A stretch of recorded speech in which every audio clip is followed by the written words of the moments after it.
Hi friends, நீங்களாம் நல்லா இருக்கீங்கன்னு நம்புறேன். இன்னைக்கு வந்து டே 8 2.53 கிலோமீட்டர்ஸ் ஒரு ரவுண்டு தான் ஓட முடிஞ்சது. 15 நிமிஷம் ஆயிருக்கு. ஓடி முடிச்சுட்டு நம்ம எப்போ ரெகுலரா வந்து உட்காந்து ஸ்ட்ரெச்சஸ் எல்லாம் பண்ணிட்டு ரெஸ்ட் எடுத்துட்டு போறதுக்கான ஒரு இடம் வச்சிருக்கோம். அங்கதான் வந்து உட்காந்துட்டு இருப்போம். எப்பவுமே இங்கதான் வந்து ரெகுலரா வீடியோ பண்றதுக்கான ஒரு இடமாவே மாறிடுச்சு இந்த இடம் நமக்கு. ரொம்ப முக்கியமா லைஃப்ல வந்து பாத்தீங்கன்னா, நம்ம லைஃப்ல நிறைய நபர்கள் வருவாங்க. நிறைய நபர்கள் வந்து பாசிங் கிளவுட்ஸா மாறக்கான வாய்ப்புகள் இருந்துட்டு இருக்கு. அது எதுனாலன்னு கேட்டீங்கன்னா, சந்தர்ப்ப சூழ்நிலையா இருக்கலாம். இல்ல அந்த பர்சன் வந்து நம்மள பாசிங் கிளவுடா மாத்துறதுக்கான வாய்ப்புகளும் இருக்கு. நம்ம அவங்கள பாசிங் கிளவுடா மாத்துறதுக்கான வாய்ப்புகளும் இருந்துட்டு இருக்கு நம்மளோட லைஃப்ல.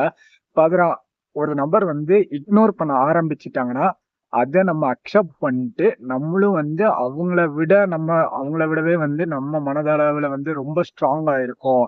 ஏன்னு கேட்டுக்கிட்டீங்கன்னா, ஒரு சில நபர்கள் வந்து திடீர்னு பேசிக்கிட்டே இருப்பாங்க. திடீர்னு பார்த்தா இக்னோர் பண்ண ஆரம்பிச்சுருவாங்க நம்மள. திடீர்னு இக்னோர் பண்றத வந்து நம்மளால அக்செப்ட் பண்ணிக்க முடியாது. இருந்தாலும் வந்து இதுவும் கடந்து போறது தான் வாழ்க்கை. பிளஸ் வந்து பார்த்தீங்கன்னா, அந்த நபர் இல்லாமயே நம்ம வாழ்வோம் அப்படிங்கிறத வந்து அந்த நபர் மத்தியிலேயே வந்து நம்ம ப்ரூவ் பண்ணி காட்டணும்.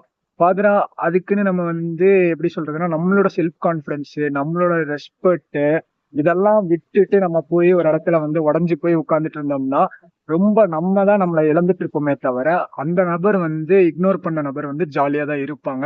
ரொம்பவே முக்கியமா நமக்கு நம்ம மட்டும் தான். யாரும் கடைசி வரைக்கும் வரமாட்டாங்க. நம்மளோட செல்ஃப் கான்ஃபிடன்ஸ் நம்மகிட்ட மட்டும் தான் இருக்கு. வேற யார்கிட்டயும் போய் தேடக்கூடாது. நம்மளோட மோட்டிவேஷன் நமக்குள்ள தான் இருக்கு. நம்மளோட செல்ஃப் கான்ஃபிடன்ஸ் நமக்குள்ள தான் இருக்கு. அத மட்டுமே நம்ம தோண்டி எடுக்கணும். அதுக்கு மட்டுமே தான் நம்ம முயற்சி பண்ணணுமே தவிர, அத போய் வேற ஒருத்தங்க கிட்ட தேடிட்டு இருந்தோம்னா, we will be the loser are at லாஸ்ட்ங்கிறத சொல்லிட்டு, நாளைக்கு டே 9 ஒரு 5 கிலோமீட்டர் ஓடணும் எப்படியும். இன்னைக்கு வந்து கம்மியா தான் ஓடியிருக்கோம். டைம் பத்தல. வந்து டைம் ஆச்சு. அதனால நாளைக்கு டே 9 வந்து 5 கிலோமீட்டர் ஓடணுங்கிற ஒரு வெறியோட இந்த வீடியோ கீழ நீங்க கமெண்ட்ஸ் பண்ணுங்க இத பத்தின கருத்துக்கள. நாளைக்கு இன்னொரு வீடியோல பார்க்கலாம். பாய்.